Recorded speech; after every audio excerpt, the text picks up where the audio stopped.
Reactor online. Sensor online. Weapons online. All systems nominal.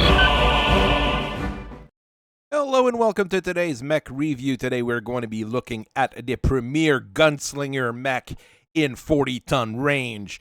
That was the original marketing tagline for that thing. Well, the Clint is a thing that gets brought to the store very often for a variety of reasons, and mainly because it is not a very well-made mech. Not in how it's set up with its equipment. I'm not a huge fan of most variants, but still, it is somewhat functional. The cockpit somewhat works, and most of the bits and bobs work until they don't, and then you need to replace them. That's where the Clint really shines if you're a capitalist. All of it is proprietary. All of it is made to purpose. With a single purpose, and it is to break down after a very short period of time. That would be a good idea in a thing like, you know, a washing machine, but in a war machine, probably not. And even in a washing machine, I would say that it is a really terrible thing to do to your customer. So the Clint is a symbol of really just how bad some corporations can get when building equipment. So let's get into it. The Clint is somewhat of an uncommon machine, at least in most of the inner sphere. In my general area, it's not that rare, to be quite honest. But in, let's say, the Draconis Combine, in the Lyran Commonwealth, or a few different other places, it's not going to be the most common mech around. Even in the Federated Suns, where it is somewhat more common, it's really common on the Capellan border, and that's about it. Where it comes from, though, is somewhat funny. The Clint comes from the Star League Armaments Act, which was a great idea so that border territories could have a military and have a decent army of top-of-the-line equipment at all time. And it was a great way for military corporation to sell equipment in a time of relative peace. It was also enforced by the Star League, and that's where it was a little bit more different compared to other alliances who asked people to buy weapons.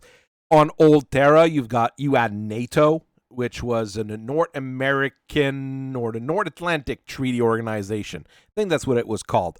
And you had, as a member of NATO, you had to spend a certain amount of your national budget on weaponry, generally through, you know, the leaders of the NATO, which was the United States, then the North American Alliance. What happened was that most countries, well, they paid lip service to it, and rather than, I think it was 3% they needed to spend, they just spent what they could, and generally it was nothing, while the United States and the North American Alliance really kind of had to foot the bill. In this particular Star League's Armaments Act, well, if you weren't going to put out the amount that you were supposed to pay, you were going to face some severe punishment, mostly monetary. So you had to spend money or you had to lose money. So, well, let's spend it on buying mechs. What it did, though, was sell things that were not always up to par and led to the development of some equipment like the Clint. Andoran Industries Limited was a new player in the battle mech game in the early 2600s, and they wanted a piece of that Armaments Act pie. Rather than building the most advanced and powerful machine, they took an approach to building something different. And sometimes when you say something different, it's, it's going to be revolutionary in other ways, etc. No, in this case, they went for a niche, the 40-ton range, which is always a bit hard to corner. And then they built a mech that was cheaper than any of the competitor to secure the contract. And then what they did afterward was sell a long-term maintenance contract on all of those mechs to recoup whatever amount that they would have put in. This was a genius move, and this is a move that was done by quite a few military corporations over the years. But the Clint is really a defining factor in that particular way of doing business. Long-term maintenance contracts was where you were going to make the real money when you were in the particular Star League era, which is, if you look at it, about 150 years where there was no massive wars. There was the Shadow Wars and the Ronin Wars and whatever they were doing against Auscarita, and, when Liao was acting up and when Merrick decided to have its own little civil war like usual. But you had nothing on the scale of either the Reunification War before or on the Succession Wars after. The Clint was built in a very special way. Some people will say it was built shoddily, but no, that's absolutely wrong. That was planned from the start. That's what the company wanted it to be. It was built with non-standard parts, so you always required people to order directly from you. That's how you make sure you don't have any third parties cutting in and trying to make money, and if people try to hand machine the parts, it's going to be very difficult and very costly. That's a smart thing to do. As a business, you make the design schematics as confusing as possible and some of the assemblies really, really odd, so that you have to have a proprietary engineer on site at all time to ensure repairs, and that guy gets paid by the client and by you, and you make tons of money on that as well. They also made the actuators just bad enough that infantries could easily mess them up, so you'd have to sell a new actuator kit. And actuator kits for the Clint used to come in a full kit. You couldn't buy just one. So you could sell more and more parts. This was a brilliant marketing and procurement move. Did it make the client very happy? Not really, but you didn't really have a choice but to buy mechs for that armaments program. So, Clint started selling to various clients. The SLDF didn't buy a whole lot of them, that's for darn sure, but aus Liao, and aus Defiant, and aus ASEC, and a few of the other minor houses in that general region around the Andorran facilities bought as much as they could because that's what was available and they had to buy it. Of course, once the people really caught on here, the Clint became like the fat kid in a kid's sports team where he's always the last one getting picked. Unfortunately, with their position on Bell 10, their factory had a few catastrophic accidents during the First Succession War as the Capellans and the Federated Sons decided to have a go at it in the general area. So there wasn't much left of who could build the Clint at that time. With Andorran out of business, those costly spare parts and contracts started drying up and things got really difficult for people who actually owned Clints. You couldn't really just go around and be like, okay, I'll take a part from an assassin and stick it in. It just didn't work. It's not like the Griffin, Shadowhawk, and Wolverine where things are pretty much entirely swappable. For the Clint, you had to do everything by hand. You had to find spare parts if you were able to get them. And even things like the targeting computer and everything, it got very difficult. By the time the clan invasion started, the Clint was almost dead, and nobody was really looking to bring it back until some Andorran facilities on Bell came back online with a new name under Bell Refit Yards, and they started building new Clint parts and refitting existing ones. Since this new Clint actually worked fairly well, people got to like it a little bit more. Defiant Industries on Farillo started building new Clints in 3055. So the Clint came back to life around that 3050, 3055 era, that early, let's say, second half of the big kerfuffle years. So, having discussed all of that, what is a Clint? Well, a Clint is a fast, for its time, scout hunter / scout. I'd probably more lean towards the scout hunter category for it, which is a bit underwhelming in some cases until you get to the targeting computer, which is fantastic at medium and long range. That's what makes the Clint really decent and had people buying it even though it was not always the best fit. It does go 96 kilometers per hour. It uses a Pitban 240, which is a decent engine, not too hard to source either. Pitban is a fairly large corporation. You could get some just about everywhere. And your base model can jump 180 meters as well to be able to either reposition or track down its target or do the scouting if necessary. You get 10 standard heat sinks, which will keep you mostly cool, depending on what you decide to shoot. And you get 4.5 tons in armor, which is definitely insufficient in most stand-up brawls you're going to get into. There were various production models of the Clint with various equipment. The most common, and probably the one people remember the most as the Gunslinger, is the CLNT-23T, which uses an 80mm 5-class autocannon in the gun arm with a pair of Martel medium lasers. I think that's might be another good thing about it. Martel medium lasers are very common. I mean, you buy those by the crate, you don't buy them by the unit, even though they've got that weird connector to them, secondary. And an 80mm autocannon that this one was using is a standard gun, and that it's been used by just about every military since the 22nd century. So let's face it, the weaponry on there was not where it was going to get the weird proprietary parts. The actual original production model was the 1-2R. Could not jump. It had no jump jets, but it used a larger Armstrong Buster 10 class autocannon to give you more punch, but it was backed by a single medium laser. You look at the two, you're trying to wonder which one you'd rather get. I think the 2-3T is a little bit better, even though I'm never a huge fan of the 5-class autocannon. You don't get that much punch out of it. Probably would be better off with a PPC or a large laser, but it's reliable parts for the weapons all around. You're fairly mobile with those jump jets. I do think that one's a bit superior. There's also an entirely terrible CLNT-24T, which has a pair of 2-class autocannon instead, and that also couldn't jump.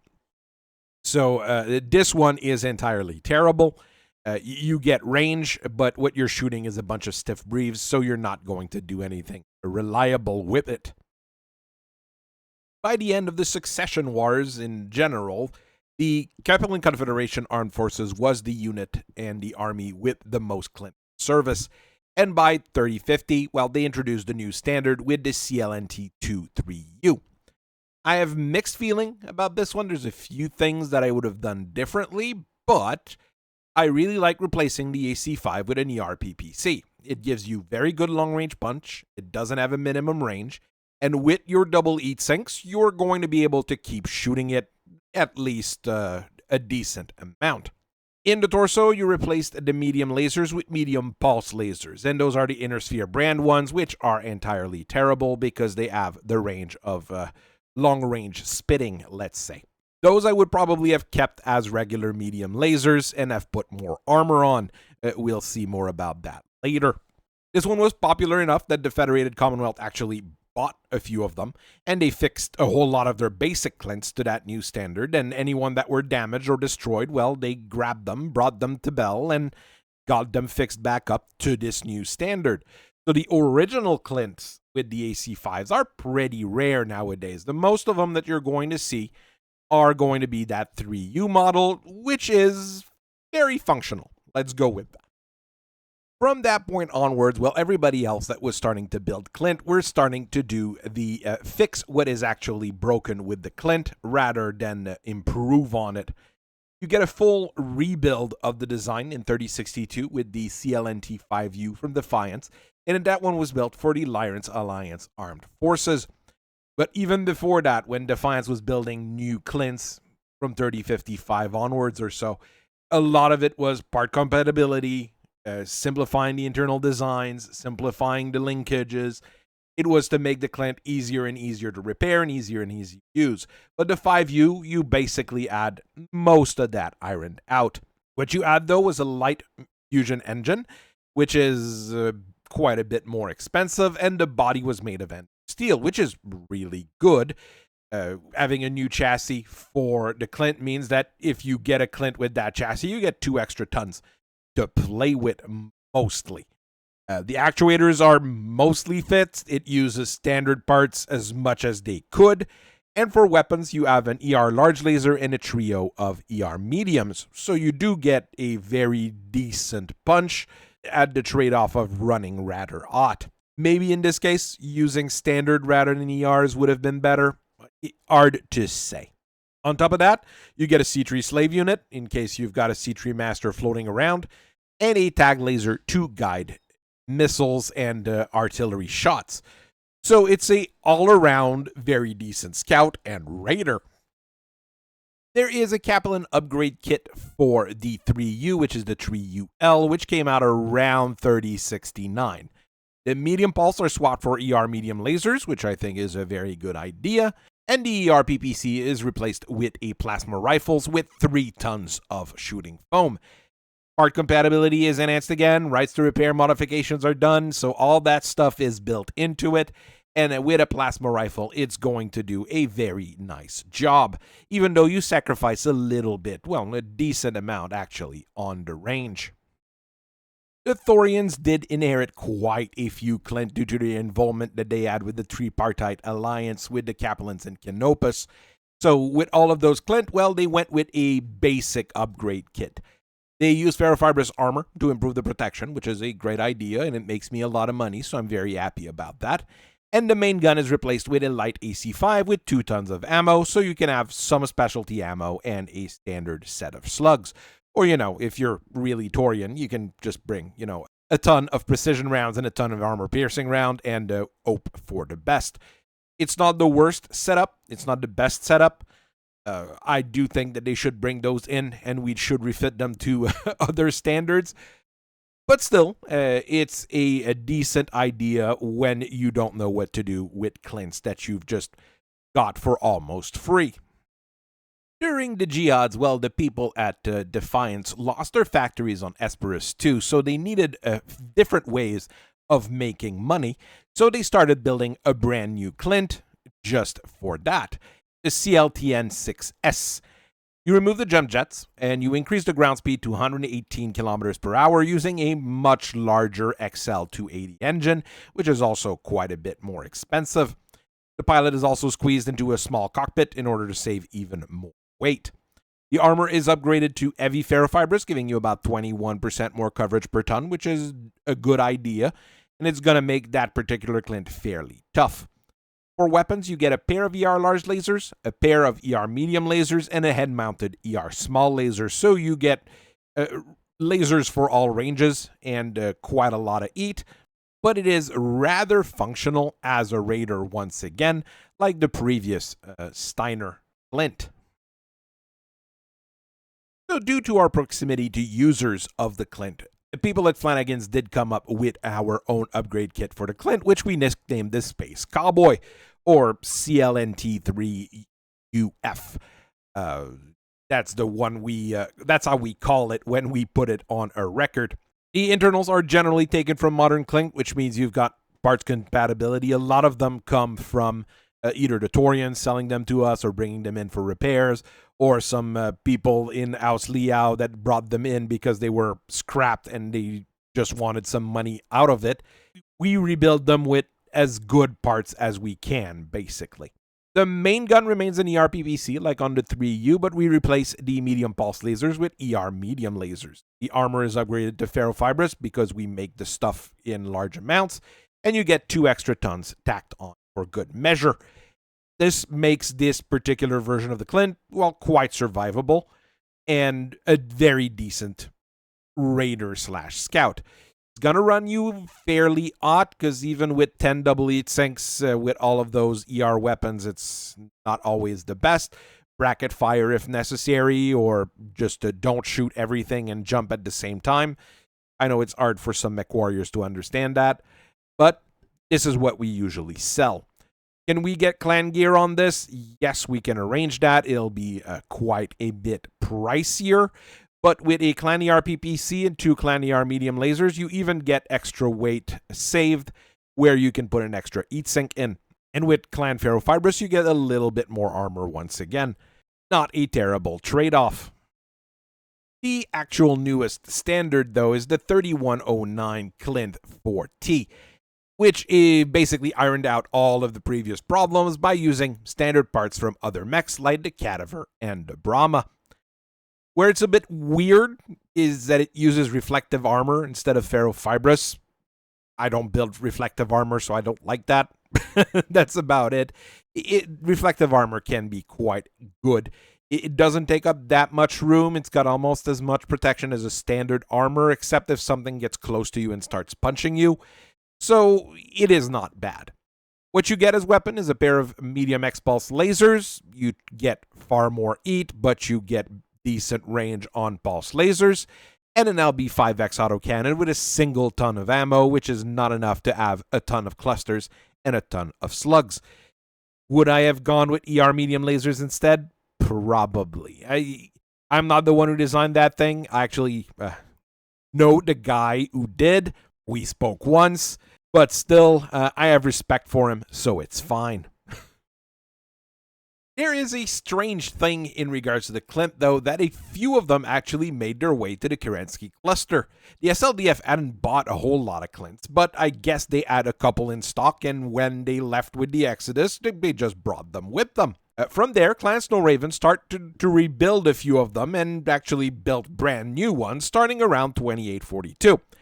The parts they used were standards, the actuators were protected, the people with engineering degrees could fix them without having guys with special papers next to them, so it was much better than the standard Clint, let's be quite honest there. It was not a full frontline machine. I mean, by 2842, you were already starting to see some fairly fancy stuff coming on, but by the time Operation Revival came up, well, a whole lot of people actually traded a whole lot of things, including warships, to Clan Snowraven to buy a whole lot of them.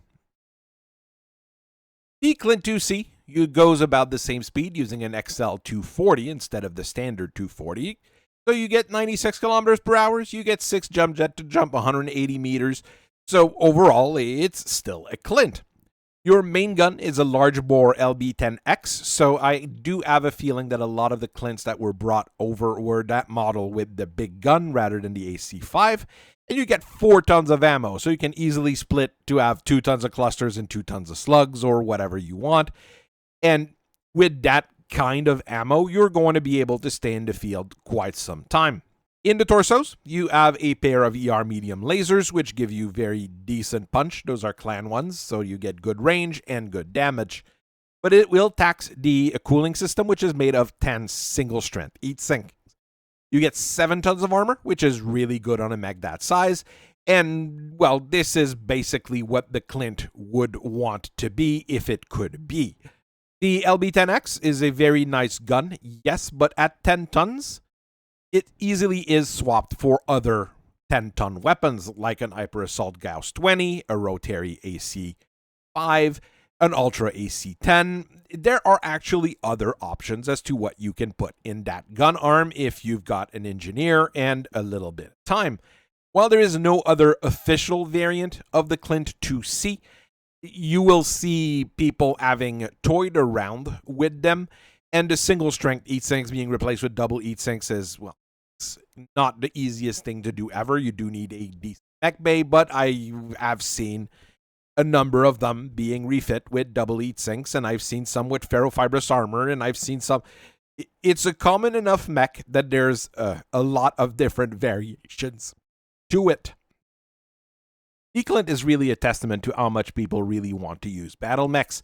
Even with all its flaws, people kept buying it, kept maintaining it, and kept upgrading it. When the problems were finally ironed out, the Clint really could get more and more sales, and depending on the requirements of various military outfits, depending on mercenaries, etc., you can easily get a Clint to fit your needs. With the Raider variants from Aussteiner to the more traditional Clints, you can get into Torian Concordat. You have various options, and people are going to be happy to sell them to you, and you're actually going to be able to fix them nowadays. The Clint IIC also looks like it could get actual variants in the future by some very nice fellows, and really, like I said, it's what the Clint dreams to be, so if you can get your hands on one, it is a very good mech. And it's not that hard to maintain outside of the engine. The engine might be a little bit tricky to play with as it's a Clan XL. So I thank you for listening to me for so long. I hope you guys have a very nice rest of your day, and I'll see you guys later. Bye-bye.